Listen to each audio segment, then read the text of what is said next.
Welcome to Literacy Talks, the podcast for literacy leaders and champions everywhere, brought to you by Reading Horizons. Literacy Talks is the place to discover new ideas, trends, insights, and practical strategies for helping all learners reach reading proficiency. Our hosts are Stacy Hurst, a professor at Southern Utah University and Chief Academic Advisor for Reading Horizons, Donnell Pons, a recognized expert and advocate in literacy, dyslexia, and special education, and Lindsay Kemeny, an elementary classroom teacher, author, and speaker. Now, let's talk literacy. Welcome to this episode of Literacy Talks. I'm Stacy Hurst, and I'm joined by Donnell Pons and Lindsay Kemeny, where every week we talk about something related to literacy. And we do take turns choosing the topic. This week it was Lindsay, and I'm looking forward to this conversation for a lot of reasons. But Lindsay, I'll let you go ahead and introduce it for us. Thank you. I've done a couple episodes similar to this before, but I think it's always a fun topic and you never know what we're going to say. So that's always exciting. And so today I just want to talk about things that annoy you. And I thought, anything in this, our field of literacy, anything you see, in your work or online, it's anything's fair game here, but something that maybe you want to bring up, and then we'll just kind of get our reactions and whether we agree or whether we think it's not a big deal or what. So I think we'll just kind of take turns. I let Stacy and Donnell know to think about a few things and we can just kind of take turns sharing. So Stacy, why don't you share your first annoyance? Okay. Well, besides the fact that if you're watching this on YouTube, my little puppy is in the background just having the time of his life there. Mildly annoying. We're okay. He's cute.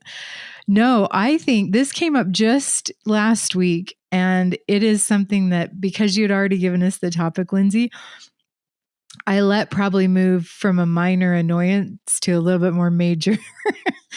But it all started with a TikTok that I saw about a teacher complaining about the pendulum swings. And I am so adamant, this is not a pendulum swing. It is a course correction. That's what we're going through. And so when teachers who've been around a while, and I would be one of them, right, say, oh yeah, things will change. It's true, things change, but we evolve. And we were off track for so long that this is a major course correction. So that's one of my minor, maybe major irritations this week. Okay, I was laughing because there goes one of mine. I was thinking we might have similar ones. I'm so sorry. Yeah. But I'm just going to add my 2 cents worth. That one comes up for me too. It's still something that just gets me, this whole pendulum talk. My thing is, it's a pendulum swing when you run from we don't really know to we don't really know to we don't really know. You don't pendulum swing from we have science, we're grounded in science, to racing back into where were we again? You don't. So that to me is like, there's no pendulum swing because we're grounded in science, finally, and it's readily available. That's another key piece for this time right now is we're living in the information age. I had to go out and search for a lot of this stuff. I had to go to a library, right? Remember those dinosaur days when we went to the library, got a book off the shelf and looked it up?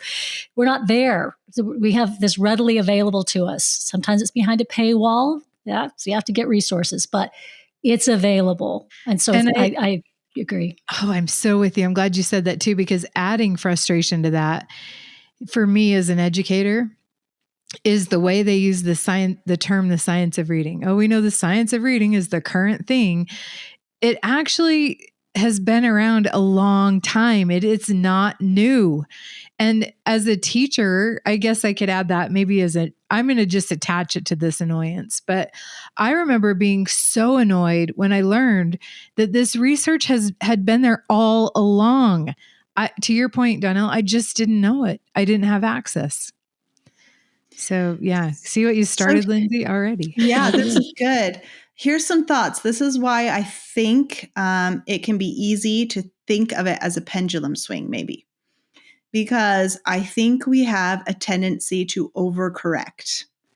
And so especially when you have people who maybe don't have a deep enough knowledge about what we're talking about with the science of reading. And maybe not even that, but sometimes there's like little sound bites or certain things that kind of get pushed out there. And then people think like it means you go all the way there and don't do some other things. And then people start to say, well, no, we're overcorrecting maybe, and you need to come back over here.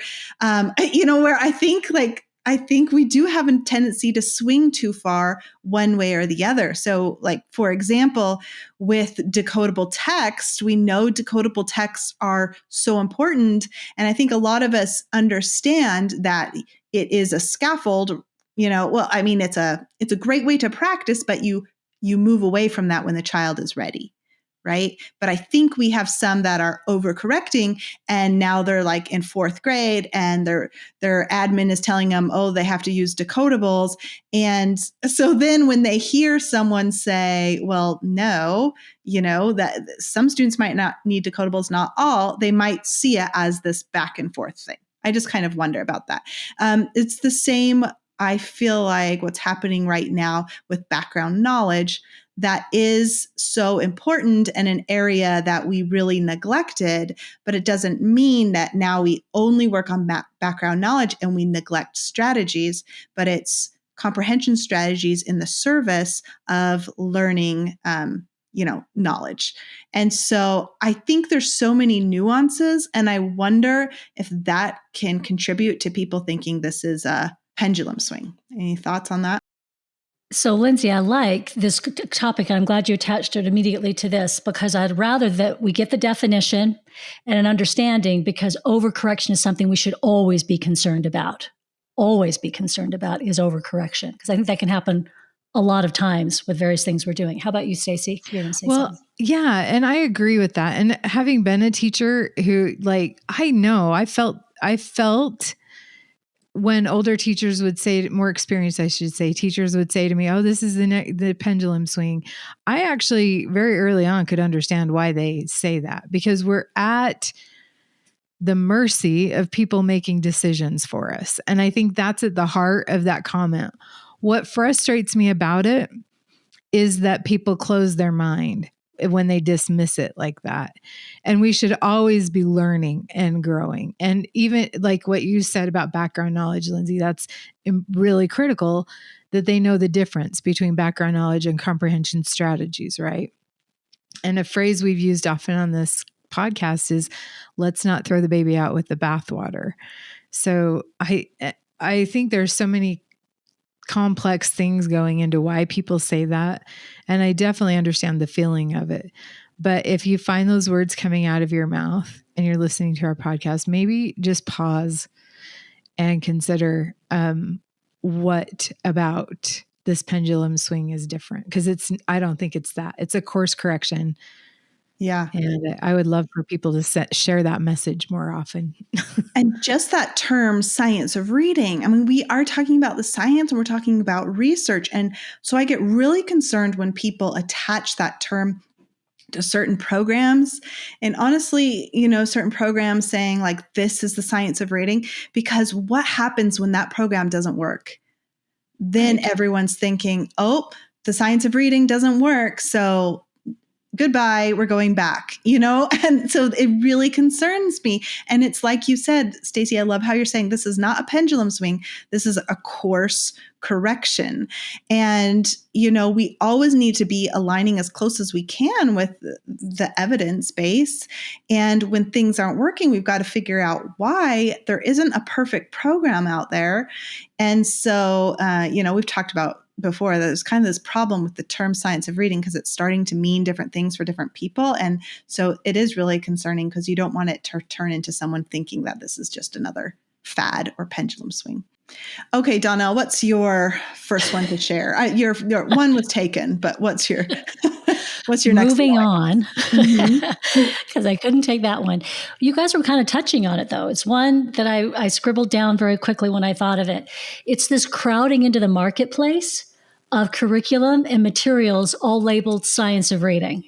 That's a big problem. I think it's only going to get bigger. And I love what you said, Lindsay. It's one of the many concerns that I have is if you have this thing that you purchase because it was stamped science of reading, you don't really understand what's in it, why you're purchasing it. Is it a good fit for our setting? Having all that stuff that you need behind you in order to choose or select the things that you're going to use and to use them correctly. All of that is so important. I mean, I say that like it's nothing, but it's everything. That's the everything. And then when you don't see results, because a lot of that wasn't in place, you didn't really understand what you were selecting. You didn't have a background to be able to do it with any fidelity. And then in the end, you don't get results after a year's work. And you say, oh, science of reading stuff. What are we doing? And I'm afraid of that. I'm hearing more and more of that. Within that conversation, it's timeframes for change that also concern me. This isn't like we're deciding a spring to summer wardrobe. I mean, we're turning things around on literacy. That's huge. And it's a major commitment, and it takes a lot of time. It's going to take more than a season. It'll take more than 1 year's worth of somebody's efforts. This is year upon year, consecutive building effort, people getting what they need, not only materials, training to really implement with fidelity. And we're talking 5 or more years, not unheard of, to really make those changes. Yes, we should be seeing positives along the way, but to really get to where we want to be. And I just hope we have the ability to hang in there with it. It's concerning to me. This is one of those things, pet peeve. Yeah, there's a lot there. And it's just something I'm thinking about with that because, all these things are calling themselves the science of reading. And some of them are closely aligned. Some might not be. But if it's not working, I mean, you've got to be watching your data. And if it's not working, I mean, there's so many different reasons why it could not be working. So before we just abandon a program, especially if you've looked at it, you've looked at the curriculum guidelines from the Reading League or something, and it has a lot of those, and yet you're not having good results with it, then we really got to dig deeper. I really think to see, are you allotting enough time for that program? Maybe you are, but there's a big difference in the amount of time you have scheduled to do a lesson and the actual academic learning time that's happening during the lesson. So, how are your students on task? Is the teacher keeping a quick pace? Are the students engaged? Are there response opportunities? There's all this, this whole other side of the kind of the art of teaching to help make sure the academic learning time is there, right? And I mean, I could go on, but there's just so many reasons why it might not be working. Okay, we'll go on to my annoyance. I don't know. I still don't know which one I'm going to talk about first. Okay, I'll do this one. And you guys can tell me if I'm overreacting or not, because I shared this one on Twitter and really someone was like, it's not a big deal. Kids can learn the difference. Okay. So this is what I'm annoyed about. I'm annoyed when there are student-facing materials with really large, like boldly, I don't know how to state this. They have the phonemes represented really big and bold. And when I'm saying the phonemes, I mean, they have those virgules, right? Stacy taught me that word, which is the slashes and then the letters in between the slashes, which represents a sound. It's not the spelling, it's the sound. Okay. And so I get annoyed when those are really big, like that's the emphasis, because I think the visual emphasis for students should be the spelling. And and so someone on Twitter was like, well, they can learn the difference and no problem. And I'm like, okay, maybe some of them can. My default always goes to the ones who struggle. And I feel like there's another piece of information they've got to figure out is what's the deal with those slashes. And so I'm okay. Like we have sound spelling walls. I'm okay if it's on there. I just prefer it to be, maybe smaller. And because I want the emphasis when they look at the sound spelling wall to be the spelling, not the phoneme, right? And what really irks me is in some materials, they have for long A, it's an AE, and they have an AE between the slashes. And that really upsets me because that is not a spelling for A. And students are seeing that over and over, then they start spelling long A-E. And I'm like, no. So that is my annoyance. What are your reactions on that? I can see why you're annoyed by that. I appreciate your annoyance because I think that's an important distinction to make. I really do. And I can honestly say of the sound spelling walls that come to my mind, I don't know what the emphasis is. I didn't notice that. But I think for our learners, that is important. I think that's a good thing I'm going to start paying more attention to. And I definitely, the AE spelling is annoying for all the reasons you said. So that's 100% annoyance.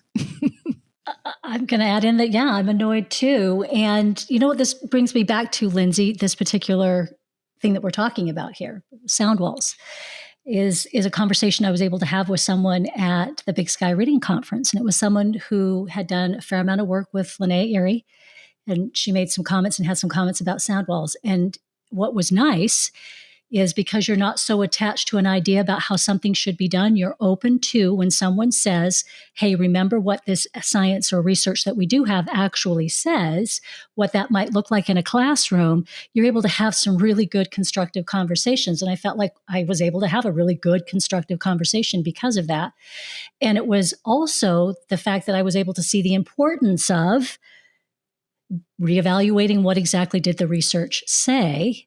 But when someone says back to you and says, it's no big deal, I want them to say, well, tell me where it's no big deal. Find for me where it's no big deal. Right? So again, these are things that I think we do need to take into importance and say, yeah, hey, that's a really good point. Lindsay brings up a really good point about that.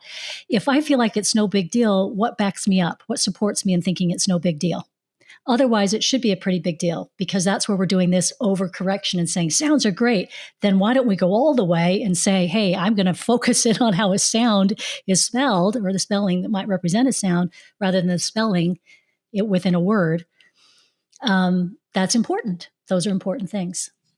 And I get that you're like, well, then how do you organize your sound spelling wall? Well, I get you are organizing by phoneme, and I get that you're going to have those on there. Right. But in my mind, that's more for the teacher. Mm-hmm. And because, well, especially if you have like mouth pictures, because my students can look at the mouth pictures to see what matches, and they once they see the spellings on there, they're going to know the sound. So I don't, and you know, there are sound spelling walls out there where it's you know, small and not like the emphasis. And then I feel like more and more that I'm seeing like the phoneme representation is getting bigger and bigger and bigger and bolder. And I'm like, okay, I think we need to be, you know, focusing more on the spelling than on, you know, that representation of the phoneme, because that's for teachers. So that's my, you know what? It feels good just to talk about it. I feel better already. Okay. All right, Stacy, we're on to your next one. Oh, goodness. Okay. Oh, yeah. Now I get what you're saying, Lindsay. Like, what's annoying? Which one do I choose? Yeah. Mm-hmm. Okay. I will say this one, and I'm probably going to make some people mad. I don't know. But I get really annoyed when people without experience or knowledge make decisions for teachers and what we should be doing in the classroom. And that starts with, again, I hope I don't like cause too many issues. It starts with school board members, right? And it goes down like legislative people too. And then also people who provide PD for teachers who don't have a background in teaching or knowledge and knowledge of what goes into reading. I think there are lots of scenarios where this happens. There's a principal I know of who has zero teaching experience. He was in business and he's making a lot of decisions not based on experience. So I don't know. What do you guys think? What scenarios do you think of that fit into that annoyance? Well, this fits in right with one of my annoyances, which, and how I was framing it was when teachers are not valued. And I think this kind of fits into it, Stacey, because sometimes you have, people that tell you something without, like you said, they might not have the experience or the knowledge, and they're not listening to your professional opinion, information, whatever it is, like you're saying, hey, I'm seeing this and this is a problem. And they just come and say, well, that doesn't matter. This is what you have to do, or you have to do this program. Doesn't matter that you see it's not working and you see all these problems with it. You have to do it, or, whatever it is. To me, it kind of comes back to like, is my opinion not valued? And I see that on so many levels. You can see that on the school level. You can see it on the district level. Definitely with the public. Anytime there is some kind of news story on education, I've learned, do not click see comments below, because the worst comes out in people and they're saying all these things. And you're like, oh my gosh, like everyone thinks they know about teaching because they went to school. Like I've gone to a doctor my whole life. It doesn't mean I think I know, about the medical profession more than they do. So to me, that's what comes up, Stacey, when you bring that up. Okay, I like this topic, and you've both given me a lot to think about. One thing I was thinking about when you were talking is I think this might be something maybe with social media, what's going on too, because for a first, when I went to a doctor's appointment, my doctor was astounded that, and I could tell she was like hurt a little bit offended, that people were really questioning her judgment. I think that was the first time she'd really felt a lot of that for a while. And it's been over, we can talk about various reasons as to why, but she was really expressing this kind of hurt, it was like, can you believe? And that kind of a thing. And I thought, yeah, I can, because that's what happens to teachers all the time. You get invalidated a lot for whatever reason. And I think part of it, like you said, Lindsay, might be because everybody went to school. So, hey, I've been to school. So, and also when you also say you're a parent and you're raising children, nobody hands you a manual. You have to figure a lot of things out. And so you figure, well, I'm figuring these things out.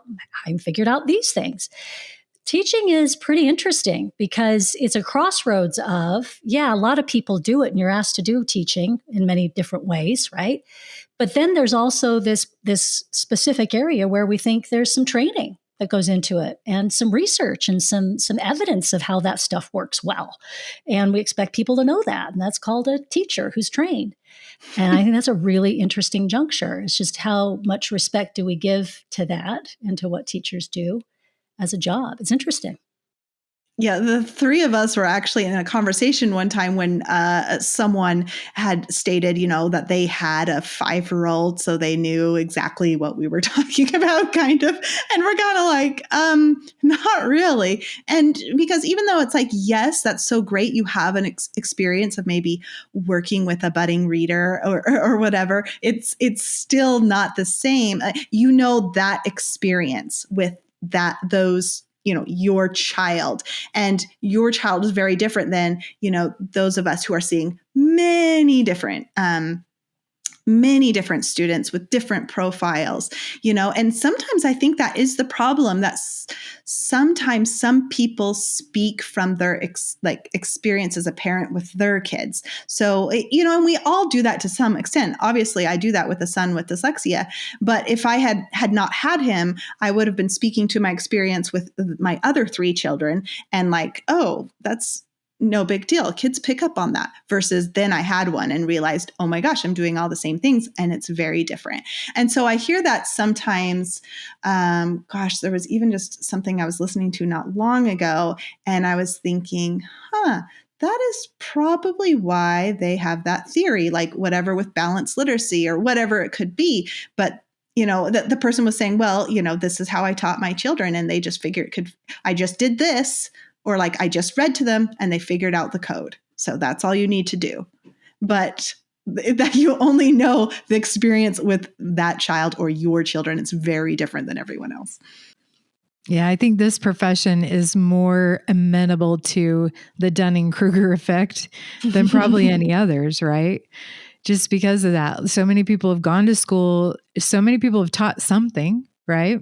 And so they feel like, oh, I can teach, especially when it comes to reading, knowing what needs to happen in the brain to read, knowing what informs that. There's so much there that even if you've taught your own child to read, that you wouldn't, have access to that information. And I think along with that goes we're talking about voices not being heard. I think experience and knowledge. But I get frustrated every year when the legislative session comes around. And I was only able in my 15-year career in public schools to go onto Capitol Hill twice. And that was at no small cost. Like I had to give up a day of work and I had to arrange for a sub, and I live 3.5 hours away. So I had to make sure I could go there. And even then it wasn't like I was speaking to everyone, right? Like I met with people as a group. I question, where can teachers' voices be heard? They're really not elevated or leaned into. Yeah, we need to elevate the voice. And you said something there, Stacey, where you were saying the knowledge and experience. It's like book smarts and street smarts. And we need to respect both. I mean, there's definitely people that are not in the classroom or not practicing. They're very, very smart and intelligent, and we need to take what they're saying, listen to what they're saying. And there's definitely people who they have the street smarts. They're implementing it every day. I mean, this is the teachers, right? But hopefully the teachers also have it's best if you're going to have both book smarts and street smarts. But we need to be listening to both, and we need to give more value to both. Definitely. We need to elevate the teacher voice. And I mean, across everything, not just at your schools, but, also just in this whole, our Science of Reading community. Yeah, an example I use frequently, you can read anything you want to about a bicycle. You can know how to describe every tiny minuscule part on a bicycle. You can know how they're manufactured. You can know the history of bicycles. But if you've never ridden one, why are you influencing people who are? And I think sometimes we get into that rut with teaching reading specifically as well. Okay, Donnell, I think we're to your second one. It's my second or third. I feel like I've already done 5. Okay, this one, I don't know how you guys might feel about it, but it is one that came to mind almost right away. And I think what it fits under, at first it was very specific, and then I think it fits under more of a broad topic. And that is just in general. We've talked around science of reading and what that might mean to people and the definition. And, if you've listened to the podcast at all, you're very familiar. But my concern is that when, as should be a natural progression, we have more information available to us, that are we moving forward with that information and utilizing it like we should, or are we staying kind of stuck and with because we don't want people to accuse us of, oh dear, now you're saying this or that, even though it's all part of the full body of what we're learning. We should be continuing to learn. So in other words, conversations about set for variability, conversations about cognitive load theory and how they impact reading, all of these things, we should be having more of these as we get more information. Likewise, we have different innovations that become available to us to help us in this reading space. I have the tests of dyslexia. Dr. Nancy Mather, a huge part of that, was part of the Woodcock-Johnson. She has a fantastic history behind her. This test of dyslexia, a fantastic thing that's come to light that she's put together to help folks that, okay, we're going to screen out. Yep, it's looking like dyslexia. What's my next step with that? It can even inform assessment. Yet I don't see people even talking about it. This is fantastic to have a resource like this that's already validated, that's handed to us. So I'm afraid we're not continuing to move forward with what's becoming available to us as we continue to learn more. That's a concern. Okay, so I'm interpreting that as we need to be more open and not get too set in our ways. Is that kind of what you're saying? Right, Lindsay, and continue to move forward with what we learned, right? Because it's going to continue to move. So we've learned this thing we call our base, maybe, and we feel comfortable with our base or foundation, but realize it's always being contributed to by research, that's being gathered, right? Yeah. As you were talking, I was interpreting it my own way, which called that back to memory.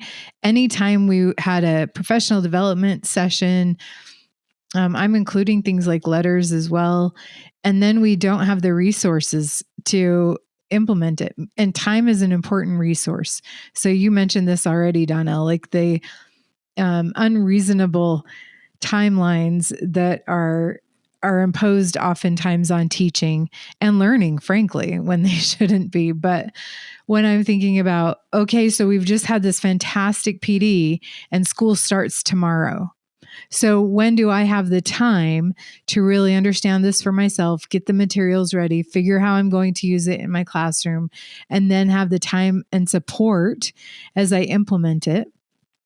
And then to your point, Donnell, improving it, year 1, year 2, year 3, year 4, or is this just something that it's, here you go, we've introduced it to you, you're on your own? Interested in diving deeper into today's episode and exploring more literacy topics? Join us in the Science of Reading Collective, where we host the Literacy Talks podcast chat. It's the perfect place to share insights, ask questions, and keep the conversation going. But that's just the beginning. When you join the Science of Reading Collective, you're stepping into a vibrant, dynamic community explicitly designed for literacy champions like you.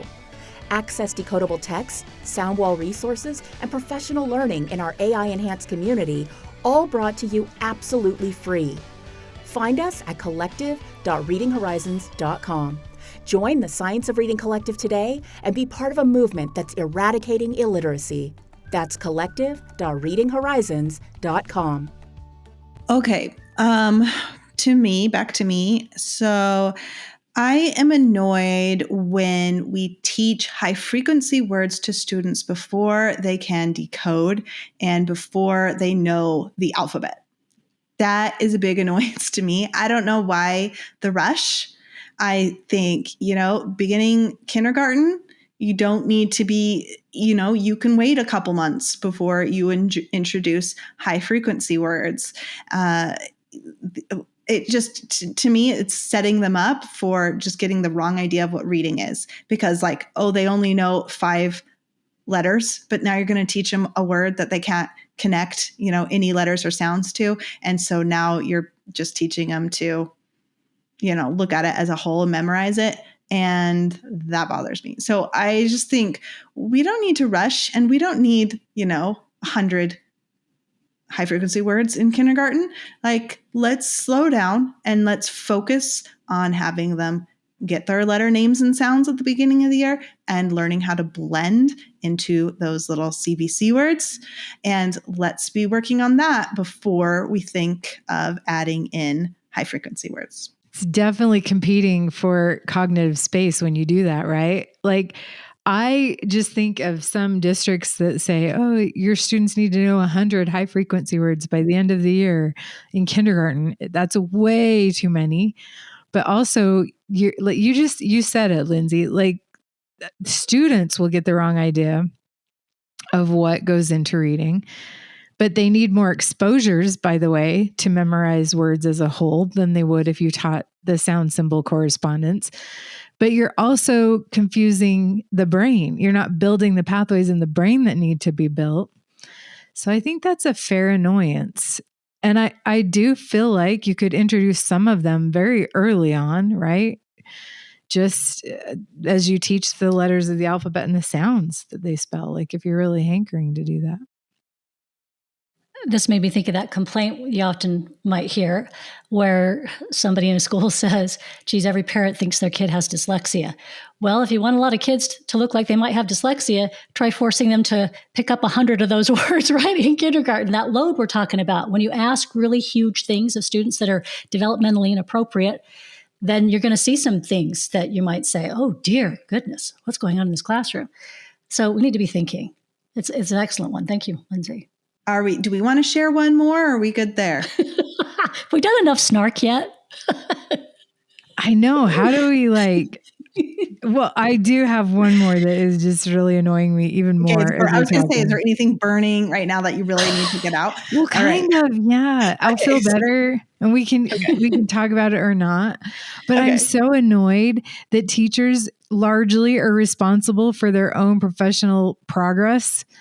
Like if you want to get an advanced degree, you have to pay for it. If you want certain professional development, it comes at a cost. I don't love that. That I'm annoyed. And that there isn't some formal way of supporting teachers in continuing to stay abreast of this information, like I was talking about, right? You do in other professions where you expect a high level of professionalism, which we do for our teachers. We really do.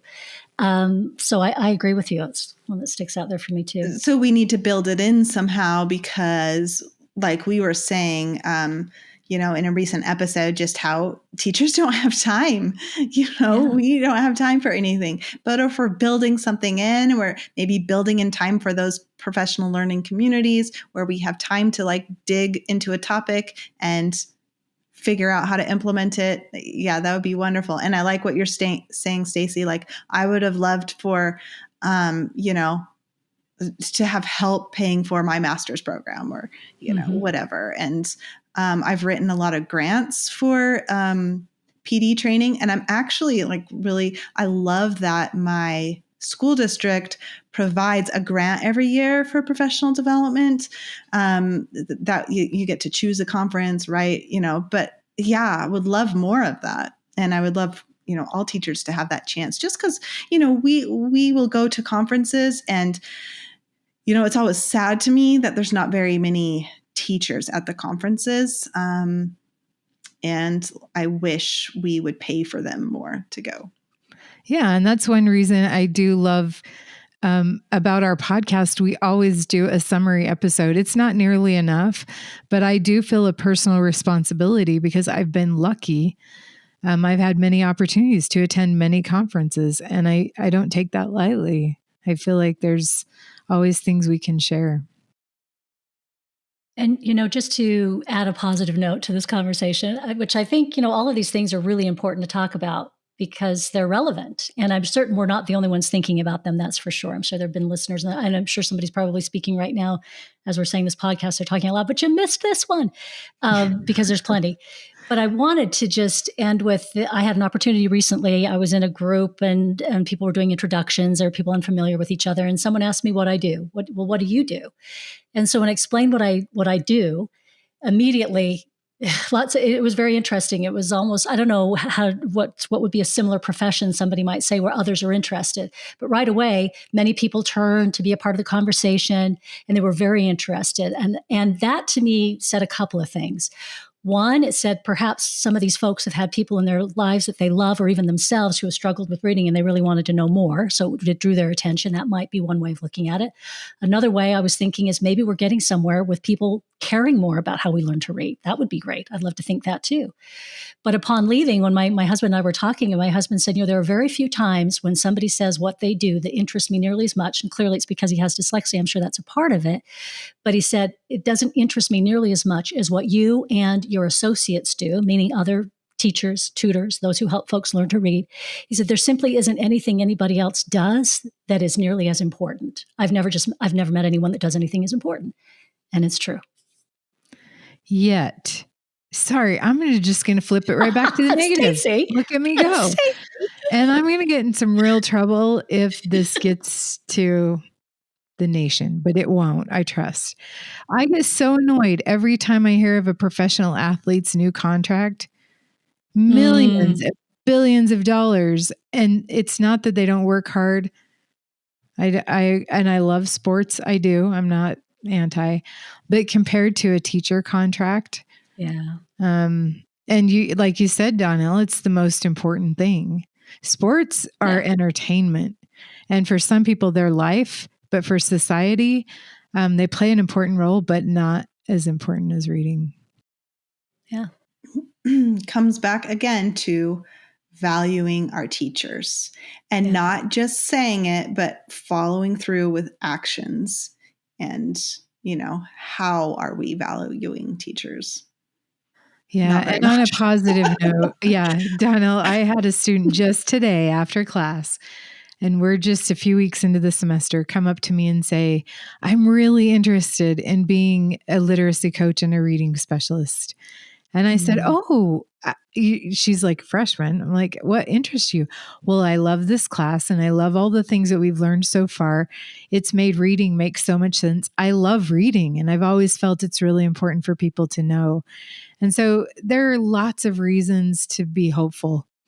And I see that every day with my students. So in higher ed, of course, but yeah. If we could just get these systemic things fixed. Yes, but it's good. And I think it's good to have these conversations every once in a while where we're bringing up these things we're annoyed about or, pet peeves like we talked about in one episode. I still have like 3 more on my list. So, we'll talk. Maybe we'll do a part 2. We'll see. We'll talk off air. But things, hopefully this, was helpful also to some of you out there listening. Hope you enjoyed this, but thank you guys. I enjoyed this conversation. It's always fun to hear these types of things. I did too. And when you told us what it was going to be, my thought was, oh, good. Wait, haven't we already had 2? It's okay. Yeah. There's so many more we could do. You can tell I have things to get off my chest sometimes, I guess, because I'm the one that keeps being like, let's do, Yeah, but it's okay. What are you annoyed about? But do you know what? This happened after our last one. I have a very distinct memory of it. It also helps me identify and really appreciate people who are not demonstrating the thing we said, right? Like I talked about the principal who didn't have any experience teaching. There are other administrators I know that absolutely elevate the voices of their teachers and they really have input. So, and that's not to say, there are other school board members and even legislators who do have an understanding. So is that enough to turn this into a cheery, happy, positive? Look for the good. It wasn't too negative, I don't think. No, I don't think so either. But when you say annoying, I was just doing the vocabulary. It could be really a depressing episode, but I think we're all right. Yeah, I just need to keep it in annoying, just annoying, not really like angry about things. That's on me. Okay. Well, I do appreciate this conversation. And Lindsay, I do think it's been helpful because like Donnell, you said, there are probably other people for everyone we mentioned, other people either having something to add to what we said or thinking, oh, I'm really annoyed with this week. So thank you for joining us in that conversation. And I hope that you join us for the next episode, whether it's about annoying things or not, of Literacy Talks. Thanks for joining us today. Literacy Talks comes to you from Reading Horizons, where reading momentum begins. Visit readinghorizons.com/literacytalks to access episodes and resources to support your journey in the science of reading.